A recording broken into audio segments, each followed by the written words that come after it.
अस्सलाम वालेकुम। मैंने सोचा आपके रीकैप के लिए ना एक छोटी-सी वीडियो बना देता हूँ, जिसमें मैं कॉन्सेप्चुअली एक्सप्लेन कर देता हूँ कि अ, स्टैंडर्ड वेक्टर और एसटीडी वेक्टर, एसटीडी लिस्ट और डीक्यू ये कैसे काम करते हैं, ठीक है? बाकी के जो कंटेनर्स होंगे उनके बारे में हम बाद में डिटेल से स्टडी कर लेंगे या फिर उस पे भी मैं एक छोटी-सी वीडियो बना दूँ। ओके। आपको ये आइडिया है कि जो सिंपल एरे होती है, जो आपकी फिक्स साइज एरे होती है, सपोज कर लें उसके अंदर कंटीजियस मेमोरी होती है, ठीक है? एक साथ पड़े हुए बॉक्सेस होते हैं। इसका फॉर एग्जांपल हम बने तो अगर इस तरह से इसको अगर डिफाइन किया है, एरे ही नाम रख दिया है, ठीक है? और से 1 4 6 7 8 से इसका 8 साइज है, ठीक है? तो वह ये है कि ये जो एरे नाम है ये बेसिकली सिर्फ इसका बेस एड्रेस, या यूं यहाँ रख लेते हैं। तो ये एरे पॉइंट कर रहा है, ये एरे बेसिकली ये जो चीज़ है ना, ये इस बॉक्स के अंदर this is only a pointer. ये पॉइंटर कहाँ कर रहा है? Starting address, base address of the array, ठीक है? और उसके बाद ये जो इंडेक्सेस हैं ये बेसिकली ऑफसेट हैं कि आपने कितना ऑफसेट करना है इस लोकेशन पर पहुंचने के लिए, डिस्प्लेसमेंट कितना है, आपने कितना मूव करना है, ठीक है? इसलिए इंडेक्स ज़ीरो से स्टार्ट होता है क्योंकि आपका जो बेस पॉइंटर है वो यहाँ पे है, उसको ज़ीरो डिस्टेंस मूव करना पड़ता है इस बॉक्स को रिट्रीव करने के लिए, इस बॉक्स के एलिमेंट को रिट्रीव करने के लिए, क्योंकि ऑलरेडी वो वहीं पे ही है, ठीक है? तो ये एरे ऑफ ज़ीरो है, ठीक है? क्योंकि उसको कोई displacement move, one box move करेगा यहाँ से यहाँ। पॉइंटर अरिथमेटिक्स में शायद आपको आइडिया हो, शायद ना हो, लेकिन अगर एक पॉइंटर जो है वो 4 बाइट्स का इंटीजर टाइप का है और उसके अंदर से 4 बाइट्स हैं, तो वो ये नहीं करेगा कि आप उसके अंदर एक पॉइंटर के अंदर अगर +1 करते हैं तो वो इस लोकेशन के ऊपर चला जाए, इस पे नहीं। अगर इस पे था तो इस लोकेशन पे चला जाए, ऐसा नहीं होता। वो नेक्स्ट बाइट जो भी मेमोरी में होगा, सॉरी जो नेक्स्ट इंटीजर होगा मेमोरी में, वो उस पर जाएगा। एक इंटीजर पूरा बाईपास कर देगा, एक इंटीजर पूरा वो स्किप कर देगा, ठीक है? इसी तरह यहाँ पे वो जिस भी टाइप का इंटीजर ऑब्जेक्ट होगा, कोई इंटीजर होगा, कोई कैरेक्टर होगा, कोई व्हाटसएवर जिस भी टाइप का हो, वो उतनी मेमोरी को स्किप कर देगा और अगली अगली लोकेशन के ऊपर आ जाएगा। That is why this is called index one. अच्छा, अब इसी को यूज करते हुए से एक वेक्टर क्रिएट किया और इस वक्त उसका साइज से 4 है, ठीक है? ओके। इसमें दो चीज़ें बड़ी इंपॉर्टेंट हैं, एक है कैपेसिटी, ठीक है, मैं उसको कैप लिख रहा हूँ, और एक है साइज। साइज है, कैपेसिटी है कि इस वक्त इसके अंदर कितने मैक्सिमम नंबर स्टोर हो सकते हैं, और साइज है कि इस वक्त कितने स्टोर है। लाइक फॉर एग्जांपल अगर इसके अंदर सिर्फ वन स्टोर होता, ठीक है, तो कैपेसिटी इसकी कितनी होती 4, और साइज कितना होता उस वक्त 1, ठीक है? लेकिन अगर ये 2 3 4 इसके अंदर चार नंबर स्टोर हैं तो कैपेसिटी भी इसकी 4 है और इसके अंदर जो साइज है वो भी इसका 4 है, ठीक है? अब अगर सपोज कर लें आप फिफ्थ या सिक्स मेंबर ऐड करना चाहते हैं, तो अगर आप एरे में करते हैं तो यहाँ पे कोई लोकेशन अवेलेबल नहीं थी, ये फिक्स साइज है, इसको आप रन टाइम के ऊपर चेंज नहीं कर सकते। क्योंकि आप रन टाइम पे चेंज नहीं कर सकते तो इसलिए आप इसमें ओनली 8 मेंबर्स सेव कर सकते हैं। जब आपको डेड डैम श्योर हो, आपको टोटली डेडली पता हो कि आपको इससे ज़्यादा मेंबर्स की ज़रूरत नहीं है, तब आप एरेज यूज़ करें, ठीक है? और अगर आपको नहीं आइडिया, ठीक है, लेकिन एफिशिएंसी मैटर करती है, तो वहाँ पे आप वेक्टर यूज़ करते हैं। वेक्टर को हम लोग इस तरह यूज़ करते हैं क्योंकि ये एसटीएल है। यहाँ पे आपने इसका टेम्पलेट टाइप बताना है, फॉर एग्जाम्पल इंटीजर टाइप का वेक्टर है, और यहाँ पे आप नाम रखते हैं व्हाटसएवर जगह पे, जो भी आप आइडेंटिफायर रूल्स को यूज़ करते हुए आप उसका नाम रखें। ओके।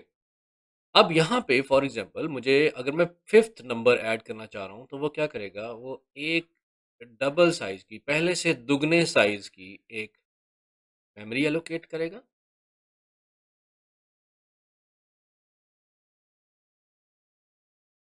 ये वाले जो मेंबर्स हैं ये यहाँ पे कॉपी करेगा, ठीक है?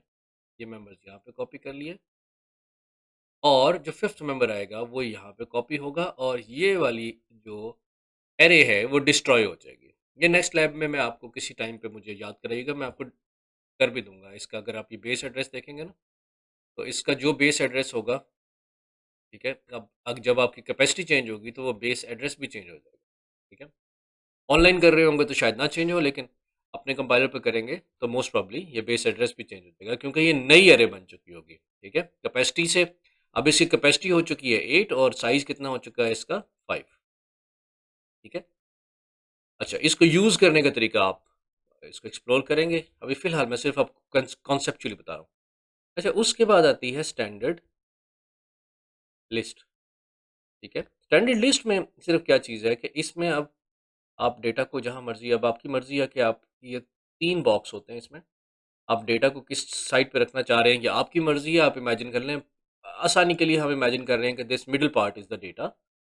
ठीक है, जो हम लोगों ने डेटा सेव करना है, और ये जो लेफ्ट पार्ट है दिस इज़ प्रीवियस, और this right part is the next. तो इसके अंदर डबली लिंक लिस्ट में क्या होता है कि आपके पास प्रीवियस और नेक्स्ट दोनों का एड्रेस होता है। सिंगली लिंक लिस्ट में आपके पास सिर्फ एक एड्रेस होता है और दैट इज़ नेक्स्ट। आपको उससे नेक्स्ट का पता है, लेकिन आपसे उससे पिछले का नहीं पता, जिसकी वजह से इसमें डिलीशन जो है वो थोड़ी सी प्रॉब्लमेटिक होती है कि डिलीशन जो है वो यूनी सिंगल डायमेंशन में ये मूव करता है, तो आपको एक नोड पीछे खड़े होकर देखना पड़ता है, प्रीवियस नोड को यहाँ पे आपको किसी टेम्परेरी पॉइंटर के जरिए कैप्चर करना पड़ता है। डब्ल्यू लिंक लिस्ट में ऐसा नहीं है, डब्ल्यू लिंक लिस्ट में प्रीवियस ऑलरेडी अवेलेबल है। ठीक है, अगर फॉर एग्जांपल यहाँ पे एक नोड होगा तो इसके प्रीवियस में इसका एड्रेस होगा। ठीक है, यहाँ पे पड़ा होगा इस जगह पे, और इसके अगर आगे एक नोड है कहीं भी किसी भी जगह मेमोरी में पड़ा होगा स्कैटर्ड, तो इसका जो पूरा एड्रेस है वो कहाँ पड़ा होगा, इस जगह पे। ठीक है, this is simply double doubly link list. ठीक है, तो जो स्टैंडर्ड लिस्ट है सी प्लस प्लस की वो डबली लिंक लिस्ट को इम्प्लीमेंट करती है। ठीक है, और उसके बाद है ये अगला कॉन्सेप्ट थोड़ा सा लेंथी है, तो इसलिए मैं इनको थोड़ी देर के मिटा देता हूँ। ओके, वो है S T D D Q, double ended queue. ये जो आपकी सिंपल क्यू थी ना, ये उससे थोड़ी डिफरेंट है। ठीक है, आप अगर खुद उसको इम्प्लीमेंट करना चाह रहे हैं तो मे बी वो थोड़ा डिफरेंट हो उससे, जो कि स्टैंडर्ड डी क्यू है। अच्छा, इसमें ना दो चीज़ें हैं। एक तो इसमें एक वेक्टर मेंटेन हो रहा है। ठीक है, और उस वेक्टर का नाम है मैप, पॉइंटर मैप कह लें आप, या कंट्रोल मैप कह लें, या व्हाट्सएवर जो भी कह लें आप, हम उसे आसानी के लिए मैप कह देते हैं। इसको आप यूज़ नहीं करोगे क्योंकि आप स्टैंडर्ड डी क्यू यूज़ कर रहे हो, तो आप built in functionality he use कर रहे होगे ना, तो आप समझने के लिए सिर्फ बता रहा हूँ मैं आपको। ये मैप है, इसके मिडल में एक पॉइंटर स्टोर किया जाता है। अब वो पॉइंटर कैसे स्टोर किया जाता है कि इसमें आप जो मेमोरी है ना वो in the form of chunks use की जाती है। फॉर एग्जांपल, हम लोग एक बॉक्स बना लिया, उसके अंदर एक मेमोरी चंक हम लोगों ने यूज़ कर लिया, एक एरे बना ली, और वो एरे का साइज़ क्या होगा 4096। जनरली 4096 होता है, मोस्टली कंपाइलर उसको 4096 बाइट्स पे करते हैं। और फॉर एग्जांपल अगर इंटीजर का आपने ये डी क्यू क्रिएट कर रहे हो तो 4096 डिवाइडेड बाई 4 बाइट्स का एक इंटीजर होता है, तो आप ये देख लेना कि खुद कितना, ये आई थिंक 1024 इंटीजर का एक ब्लॉक बनेगा। ठीक है, अब ये ब्लॉक का जो पॉइंटर है, ये ब्लॉक फिक्स ये एक ही साइज के होंगे सारे के सारे। ठीक है, ये एरे होगी, ये कोई ना कोई एरे होगी उस साइज की, और उसका जो एड्रेस है वो यहाँ पे सेंटर में ऐड कर दिया जाएगा। ठीक है, दिस फॉर एग्जांपल PTR1 कह देते हैं इसको।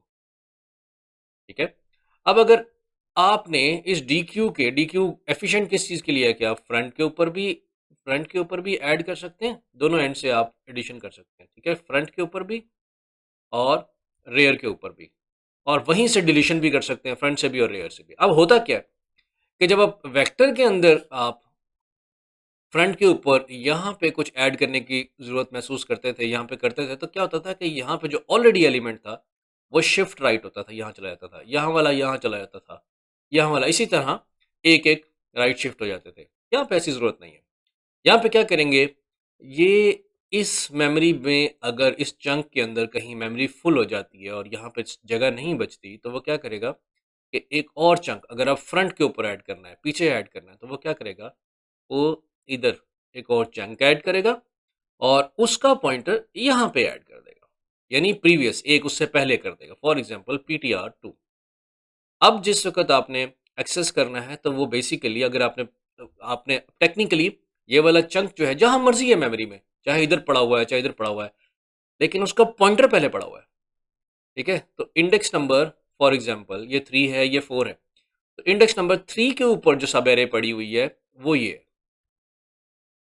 अगर आपने कहीं फ्रंट पे ऐड किया सॉरी रियर पे ऐड किया, तो वो उसका पॉइंटर यहाँ पे करेगा, ठीक है? इसका पॉइंटर वो यहाँ ऐड कर देगा, इसका पॉइंटर उसने यहाँ पे ऐड कर दिया था।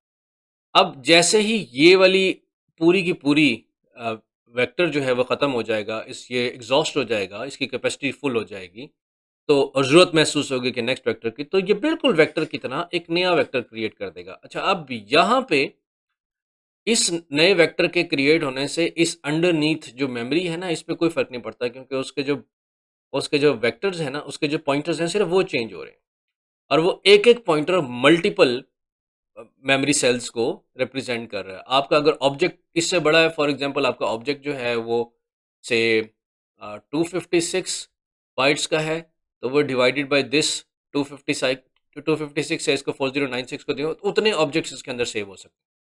उस ऑब्जेक्ट के सेव हो जाने के बाद जब एग्ज़ॉस्ट होगा, तो आप अगर फ्रंट पे ऐड कर रहे होगे, तो वो इस साइड के ऊपर एक पॉइंटर ऐड कर देगा। विजुअलाइज़ आपको ऐसे होगा। ये जहाँ मर्ज़ी है, चाहे इधर पड़ा हुआ है, चाहे इधर पड़ा हुआ है, पॉइंटर उसका लेफ्ट पे ऐड होगा, ठीक है? और अगर वो आप रेयर पे ऐड करते हैं तो उसका पॉइंटर राइट साइड के ऊपर ऐड हो जाएगा, ठीक है? इसलिए जनरली जो पॉइंटर 1 होता है ना, वो सेंटर अलाइन्ड होता है और वो उसके दोनों साइडों के ऊपर लेफ्ट एंड राइट जो है ना ग्रोथ होती है वेक्टर की, ठीक है? आई होप सो कि आपको ये डबल एंडेड क्यूब की थोड़ी-सी समझ आ गई होगी। ये बेसिकली इसके ऊपर आपको इंडेक्स्ड एक्सेस भी मिलती है एट फंक्शन के ज़रिए, ठीक है? एट कौन से इंडेक्स के ऊपर। ठीक है, आपको फिर फर्दर डिटेल में बताऊँगा कि बेसिकली ये 2 डबल डीरेफरेंसिंग करता है। एक दफ़ा तो ये फॉर एग्ज़ाम्पल कि आपने फॉर एग्ज़ाम्पल कहा कि ये कौन-सी एरे में होना चाहिए, तो वो सर्च करता है इसके कि फॉर एग्ज़ाम्पल अगर आपके ऑब्जेक्ट जो हैं वो 4 स्टोर हो रहे हैं एक एरे में, एक चंक में, और आप 9th करना चाह रहे हैं, तो डेफ़िनेटली वो पहली में तो हो नहीं सकता, ठीक है? और दूसरी में 8 तक मैक्सिमम हो सकता है, तो तीसरी में जाएगा, फिर तीसरी के अंदर उसके अंदर फिर वो मॉड्यूलेशन ऑपरेटर के ज़रिए, ये समझने की ज़रूरत नहीं है, मैं किसी और नेक्स्ट वीडियो में आपको ये डिटेल से समझा दूँगा, ठीक है? अब इसको यूज़ कैसे करना है? यूज़ करने के लिए अगर आप विजुअल स्टूडियो को यूज़ करोगे, तो आपको उसमें ना उसकी इंटेलिजेंस बड़ी अच्छी है और उसमें आपको बड़ी अच्छी हेल्प मिल जाएगी कि जैसे ही आप डॉट प्रेस करोगे ना उसका, आप ये लिखोगे, सपोज़ आप सबसे पहले तो एक डबल एंडेड क्यूब क्रिएट करोगे, एसटीडी डी क्यूब, ठीक है? और इसके अंदर आप फॉर एग्ज़ाम्पल बताते हो कि इंटीजर टाइप की एक डीक्यू है, जो कि एक इनएफिशिएंट डीक्यू होगी, क्योंकि मेरा नहीं ख्याल कि इसके लिए आपको ज़्यादा ज़रूरत होनी पड़ चाहिए डीक्यू की, जस्ट इंटीजर्स को स्टेप करने के लिए, लेकिन फॉर सिंपलिसिटी येस। और माई डीक्यू आप एक क्रिएट कर रहे हो, तो अब जब आप जैसे ही मेन फंक्शन में डीक्यू माई डीक्यू डॉट प्रेस करोगे ना, जैसे ही आप करोगे, तो आपको एक लिस्ट नज़र आ जाएगी कि इसमें इसके कौन-कौन से मेंबर्स आपको कौन-कौन से फंक्शनैलिटीज़ आपको अवेलेबल हैं। आई होप सो कि ये वीडियो आपके लिए हेल्पफुल होगी। फ़िलहाल इस वीडियो को यहीं ख़त्म करते हैं। अल्लाह हाफ़िज़।